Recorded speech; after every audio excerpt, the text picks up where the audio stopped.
जय श्री कृष्ण। अध्याय 7 श्लोक 16। आगे का वर्णन। अनुवाद।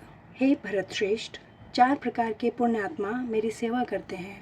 आर्त, जिज्ञासु, अर्थार्थी तथा ज्ञानी। तात्पर्य। दुष्कृति के सर्वथा विपरीत ऐसे लोग हैं जो शास्त्रीय विधि विधानों का दृढ़ता से पालन करते हैं। ये सुकृतिन कहलाते हैं, अर्थात ये वे लोग हैं जो शास्त्रीय विधि विधानों, नैतिक तथा सामाजिक नियमों को मानते हैं और परमेश्वर के प्रति न्यूनाधिक भक्ति करते हैं। इन लोगों की 4 श्रेणियां हैं। वे जो पीड़ित हैं, वे जिन्हें धन की आवश्यकता है, वे जिन्हें जिज्ञासा है और वे जिन्हें परम सत्य का ज्ञान है। ये सारे लोग विभिन्न परिस्थितियों में परमेश्वर की भक्ति करते रहते हैं। ये शुद्ध भक्त नहीं है, क्योंकि ये भक्ति के बदले कुछ महत्वाकांक्षाओं की पूर्ति करना चाहते हैं। शुद्ध भक्ति निष्काम होती है और उसे किसी लाभ की आकांक्षा नहीं रहती। भक्ति रस समृद्ध सिंधु में शुद्ध भक्ति की परिभाषा इस प्रकार दी गई है। मनुष्य को चाहिए कि परमेश्वर कृष्ण की दिव्य प्रेमा भक्ति किसी सकाम कर्म अथवा मनोधर्म द्वारा भौतिक लाभ की इच्छा से रहित होकर करे। यही शुद्ध भक्ति कहलाती है। जब ये 4 प्रकार के लोग परमेश्वर के पास भक्ति के लिए आते हैं और शुद्ध भक्ति की संगति से पूर्णतः शुद्ध हो जाते हैं, तो ये भी शुद्ध भक्त हो जाते हैं। जहाँ तक दुष्कृतियों का प्रश्न है, उनके लिए भक्ति दुर्गम है, क्योंकि उनका जीवन स्वार्थपूर्ण, अनियमित तथा निरुद्देश्य होता है। किंतु इनमें से कुछ लोग शुद्ध भक्त के संपर्क में आने पर शुद्ध भक्त बन जाते हैं। जो लोग सदैव सकाम कर्मों में व्यस्त रहते हैं, वे संकट के समय भगवान के पास आते हैं और तब वे शुद्ध भक्तों की संगति करते हैं तथा विपत्ति में भगवान के भक्त बन जाते हैं। जो बिल्कुल हताश हैं, वे भी कभी कभी शुद्ध भक्तों की संगति करने आते हैं और ईश्वर के विषय में जानने की जिज्ञासा करते हैं। इसी प्रकार सूक्ष्म चिंतक जब ज्ञान के प्रत्येक क्षेत्र से हताश हो जाते हैं, तो वे भी कभी कभी ईश्वर को जानना चाहते हैं और वे भगवान की भक्ति करने आते हैं।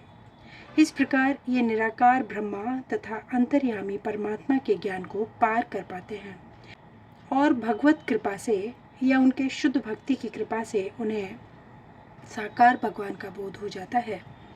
कुल मिलाकर जब आर्त, जिज्ञासु, ज्ञानी तथा धन की इच्छा रखने वाले समस्त भौतिक इच्छाओं से मुक्त हो जाते हैं, जब वे यह भली भांति समझ जाते हैं कि भौतिक आसक्ति से आध्यात्मिक उन्नति का कोई सरोकार नहीं है, तो वे शुद्ध भक्त बन जाते हैं। जब तक ऐसी शुद्ध अवस्था प्राप्त नहीं हो लेती, तब तक भगवान की दिव्य सेवा में लगे भक्त सकाम कर्मों में या संसारी ज्ञान की खोज में अनुरक्त रहते हैं। अतः शुद्ध भक्ति की अवस्था तक पहुंचने के लिए मनुष्य को इन सबों को लादना होता है। श्लोक 17। अनुवाद। इनमें से जो परम ज्ञानी है और शुद्ध भक्ति में लगा रहता है, वह सर्वश्रेष्ठ है, क्योंकि मैं उसे अत्यंत प्रिय हूँ और वह मुझे प्रिय है। तात्पर्य। भौतिक इच्छाओं के समस्त कल्मश से मुक्त आर्त, जिज्ञासु, धनहीन तथा ज्ञानी ये सब शुद्ध भक्त बन सकते हैं, किंतु इनमें से जो परम सत्य का ज्ञानी और भौतिक इच्छाओं से मुक्त होता है, वही भगवान का शुद्ध भक्त हो पाता है। इन 4 वर्गों में से जो भक्त ज्ञानी है और साथ ही भक्ति में लगा रहता है, वह भगवान के कथा अनुसार सर्वश्रेष्ठ है। ज्ञान की खोज करते रहने से मनुष्य को अनुभूति होती है कि उसका आत्मा उसके भौतिक शरीर से भिन्न है। अधिक उन्नति करने पर उसे निर्विशेष ब्रह्मा तथा परमात्मा का ज्ञान होता है। जब वह पूर्णतः शुद्ध हो जाता है, तो उसे ईश्वर के नित्य दास के रूप में अपनी स्वाभाविक स्थिति की अनुभूति होती है। इस प्रकार शुद्ध भक्त की संगति से आर्त, जिज्ञासु, धन का इच्छुक तथा ज्ञानी स्वयं शुद्ध हो जाते हैं। किंतु प्रारंभिक अवस्था में इस व्यक्ति को परमेश्वर का पूर्ण ज्ञान होता है और साथ ही जो उसकी भक्ति करता रहता है, वह व्यक्ति भगवान को अत्यंत प्रिय होता है।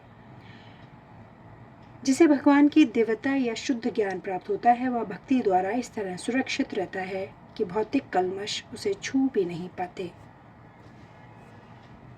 श्लोक 18। अनुवाद। निसंदेह यह सब उदार चेता व्यक्ति है, किंतु जो मेरे ज्ञान को प्राप्त है उसे मैं अपने ही समान मानता हूँ। वह मेरी दिव्य सेवा में तत्पर रहकर मुझ सर्वोच्च उद्देश्य को निश्चित रूप से प्राप्त करता रहता है। तात्पर्य ऐसा नहीं है कि जो कम ज्ञानी भक्त है वे भगवान को प्रिय नहीं है। भगवान कहते हैं कि सभी उदार चेता हैं, क्योंकि चाहे जो भी भगवान के पास किसी भी उद्देश्य से आए वह महात्मा कहलाता है। जो भक्त भक्ति के बदले कुछ लाभ चाहते हैं उन्हें भगवान स्वीकार करते हैं, क्योंकि इससे स्नेह का विनिमय होता है। वे स्नेहवश भगवान से लाभ की याचना करते हैं और जब उन्हें वह प्राप्त हो जाता है तो वे इतने प्रसन्न होते हैं कि वे भी भगवत भक्ति करने लगते हैं। किंतु ज्ञानी भक्त भगवान को इसलिए प्रिय हैं क्योंकि उसका उद्देश्य प्रेम तथा भक्ति से परमेश्वर की सेवा करना होता है। ऐसा भक्त भगवान की सेवा किए बिना क्षण भर भी नहीं रह सकता। इसी प्रकार परमेश्वर अपने भक्त को बहुत चाहते हैं और वे उससे विलग नहीं हो पाते। श्री भागवत में भगवान कहते हैं, भगवत गण सदैव मेरे हृदय में वास करते हैं और मैं भक्तों के हृदयों में वास करता हूँ। भक्त मेरे अतिरिक्त और कुछ नहीं जानता और मैं भी भक्त को कभी नहीं भूलता। मेरे तथा शुद्ध भक्तों के बीच घनिष्ठ संबंध रहता है। ज्ञानी शुद्ध भक्त कभी भी आध्यात्मिक संपर्क से दूर नहीं होते, अतः वे मुझे अत्यंत प्रिय हैं। श्लोक 19। अनुवाद। अनेक जन्म जन्मांतर के बाद जिसे सचमुच ज्ञान होता है वह मुझको समस्त कारणों का कारण जानकर मेरी शरण में आता है। ऐसा महात्मा अत्यंत दुर्लभ होता है। तात्पर्य, भक्ति या दिव्य अनुष्ठानों को करता हुआ जीव के पश्चात इस दिव्य ज्ञान को प्राप्त कर सकता है कि आत्म साक्षात्कार का चरम लक्ष्य श्री भगवान है। आत्म साक्षात्कार के प्रारंभ में जब मनुष्य भौतिकता का परित्याग करने का प्रयत्न करता है तब निर्विशेषवाद की ओर उसका झुकाव हो सकता है, किंतु आगे बढ़ने पर वह यह समझ पाता है कि आध्यात्मिक जीवन में ही कार्य है और इन्हीं से भक्ति का विधान होता है। इसकी अनुभूति होने पर वह भगवान के प्रति आसक्त हो जाता है और उनकी शरण ग्रहण कर लेता है। इस अवसर पर वह समझ सकता है कि श्री कृष्ण की कृपा ही सर्वस्व है, वे ही सब कारणों के कारण हैं और यह जगत उनसे स्वतंत्र नहीं है। वह इस भौतिक जगत को आध्यात्मिक विविधताओं का विकृत प्रतिबिंब मानता है और अनुभव करता है कि प्रत्येक वस्तु का परमेश्वर कृष्ण से संबंध है। इस प्रकार वह इस प्रत्येक वस्तु को वासुदेव श्री कृष्ण से संबंधित समझता है। इस प्रकार की वासुदेवमयी व्यापक दृष्टि होने पर भगवान कृष्ण को परम लक्ष्य मानकर शरणागति प्राप्त होती है। ऐसे शरणागत महात्मा दुर्लभ है। इस श्लोक की सुंदर व्याख्या श्वेताश्वतर उपनिषद में मिलती है। छांदोग्य उपनिषद में कहा गया है, जीव के शरीर की बोलने की शक्ति, देखने की शक्ति, सुनने की शक्ति, सोचने की शक्ति ही प्रधान नहीं है। समस्त कार्यों का केंद्र बिंदु तो यह जीवन प्राण है। इसी प्रकार भगवान वासुदेव या भगवान श्री कृष्ण ही समस्त पदार्थों में मूल सत्ता है।